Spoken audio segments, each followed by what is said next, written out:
We've got answers to everything you want. We get going here today. Look at the squad we have put together this morning. Shams is back. Kmart is rolling. Mr. Wilbon is here. What a delight. Hahn is here. Lewis Riddick after the draft. We got everything covered for you. But we begin with a garden party squared. We had action in New York and in Boston last night, and it was all significant. Here we go. Wilbon, you were there last night to watch Jalen Brunson and the Knicks in the critical Game 5 against the Hawks, tied at 2 apiece. We know all the numbers. Early second quarter. Alan, you're doing the game. Just how physical Karl Anthony Towns was inside. He has been a dominant force in this series. The Hawks have no answer for him. And when he plays like this, the Knicks look like a team that can make a run. Look at him here, using his big body. Knicks by 16 points. We're still in the first half. And then it's Cat. Shams, he's such a good passing big man. And we've seen his game continue to get better and better as the series has gone on. That's a great little dime for Jalen Brunson, taking it strong. Wilbon, you were there last night. The Knicks returning defense into offense, and it's Brunson on the other end. Honestly, a lot of Brunson. I didn't think Brunson was going to have one of those games like last year deep in the playoffs. He did. Fourth quarter now, the Knicks are up by 18, and it's Brunson, and it's Mitchell Robinson. Full extension, he's throwing it home. Knicks up 20. Celebrity Row got a lot of attention last night because it was a one-sided whole row. Brunson taking it strong. Brunson was 5 of 6 in the fourth quarter for 17 fourth quarter points. Carmelo Anthony loves what he's seeing. Knicks pulling away. Brunson again, he would finish with 39, 8 assists. Back-to-back one-sided affairs in the Knicks' favor. They're up 3-2. 126-97 is the final. A lot of panic in New York after a couple of one-point losses in games 2 and 3. But now it looks like all Knicks. Yesterday was Brunson's 12th 30-point playoff game at home with the Knicks. Look at that. Ties Patrick Ewing for the most in team history. Brunson shot 65% from the floor last night. I told you it was a garden party. He goes, well, that was happening in New York. This was happening in Boston. The confounding Celtics at home trying to close out the Sixers, but positively collapsing in the fourth quarter, losing 113-97, a 16-point loss, the largest playoff loss in franchise history, in a game in which they led going into the fourth quarter. So they head back to Philly now for a Game 6. And the Celtics are a streaky shooting team. Last night's fourth quarter was historically bad. Celtics missed their last 14 shots to end the game.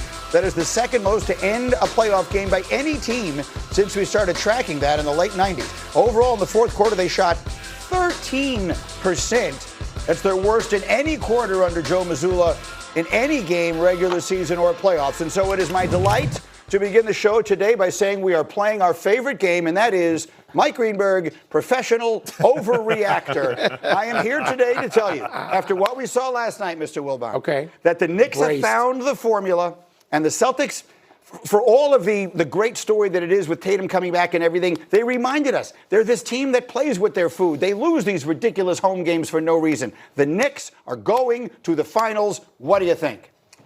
That's not that big of overreaction, Greeny. As a matter of fact, you know, because I will often text you during the show as if you can see it then, saying, Greeny, you have lost your mind. No.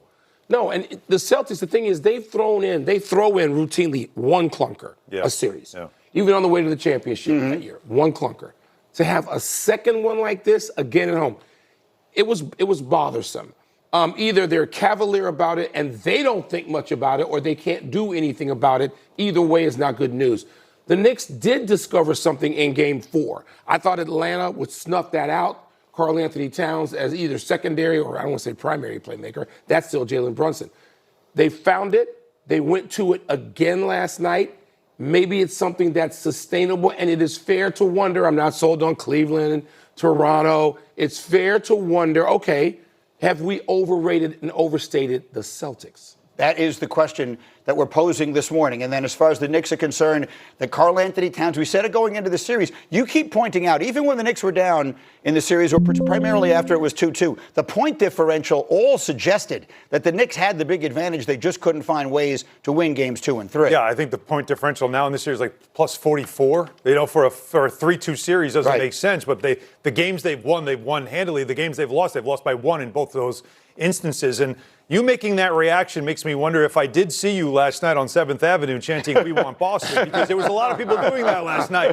But what you're saying, though, last night gives you reason to believe that because of what Boston showed us, the bad body language they had in this game, as if they thought the series was over. I certainly thought it was over. Once Embiid came back and slowed the Sixers down, you figured the Celtics were going to win this thing easily.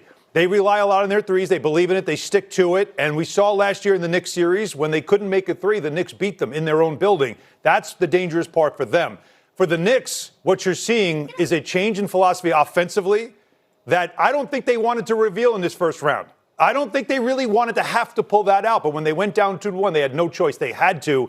They look like it's. How do you stop that offense right now? That and their defense is giving you reasons to believe that if we get that Boston-New York matchup in the second round, the Knicks have a very good chance of winning it again. And that's what this is on a collision course for, right? And assuming the Celtics are able to take care of business up 3-2 and the Knicks take care of business up 3-2, that's what this is all about. And so the Knicks had control of that series last year before Jason Tatum even tore his Achilles. And so now when you think about it, I'm from the outsider perspective. Alan, you live here on a daily basis. I think there needs to be some levity with the Knicks. We know they're going to be in the thick of it, whether it's in the second round, the conference finals. I don't know how many people, I'm sure, like my phone was blowing up when the Knicks went down 2-1. People around the league. What's going to happen here? What's going to happen here? What's going to happen here? I'm like, let this series play out. Now it's 2-2. Then it becomes 3-2. They're going to be in the thick of it. And I'm sure Jim Dolan setting the expectation early in the year that he expects his team to go to the finals. That probably plays a large part in what I get, the feedback I get around the league. We got two Chicago guys here this morning, and one, he hosted a local talk show in New York. We got two guys here from Chicago, Michael and Shams. You were telling me this morning the overreaction, I got to use my nameplate, of Knicks fans you find to be second to none. No, I mean, it's all over. Like, I was getting asked when they were tied 2-2. You know, are they going to do this with this person, that with that person? They're going to fire Mike Brown. Let's face it. Let's hear what you're saying. On Sunday, Mike Brown was on Saturday morning, Mike Brown was getting fired. Now the Knicks are going to the finals. That's what it's like living here. And I personally don't like the ebbs and flows. I just deal in reality and the facts. But that's the nature of this business. Those are the calls I got on the show. The call I got on the show Monday was all the replacements for Mike Brown. The call we got yesterday was, how do they beat the Celtics? The series not even over yet. That is, they don't live in the now. Well, but you know what? There's a reason. I want to go historical for a second. Yeah. I loved being in that building last night, but part of the reason I love it is because those ups and downs Shams produced. You were a kid watching those games, cheering for the other team, as I sort of was in the building. The Knicks lost so many of those games. The game fives. Alan, you know. And I walk in, the first person I see is somebody that I have known and covered since he was 18 years old. Patrick Ewing. Yeah. And we didn't talk about that specifically, but it brought it all to mind. The games against the Pacers, the games against the Bulls, they have had these moments, Miami, these moments in time. And you know that building gets tight, so it's not just the ebb and flow of the crowd, it's the whole city and the legitimate question of whether it actually affects the team. Yes, it does. It did not last night. Well, Jalen Brunson is why. The Chicago guy. Jalen Brunson is why. Because he's the guy that through this run so far, in those moments, he closed the door. He was Enter Sandman. He was Mo Rivera last night.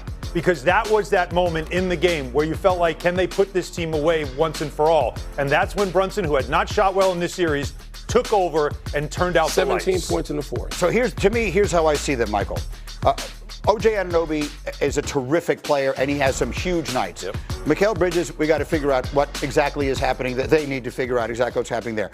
And Brunson, I think, is practically a given. He's the closest thing to a sure thing. To me, that team goes as Karl Anthony Towns goes. When he plays the way he has played in these last two games and the way he played in Game 1, I think the Knicks are legitimately, I can have all my fun with my professional overreactor stuff. When he plays like this, because he handles the ball, he is as good a passing big man, basically, as there is in the league. Maybe better than anybody thought. Right, almost running like a point position from the top of it. And when he uses gets that big body down there and all that, he, to me, is the X factor. Well, he is, and I'll push back on Allen just a little bit. I think it's good that the Knicks had to go to this when they did. Sort of in Game 3, fully in Game 4, and obviously in Game 5. Because they need some time to play this way together. Okay. I don't think they need to just sort of drag it out because it's a necessity in the next series. Yeah. They can now get comfortable with playing this way. You know Karl Anthony Towns needs that comfort level himself. to do this and to play consistently this way, Greeny. And Brunson needs to get used to it as well, where he doesn't have to have the ball. He had it last night.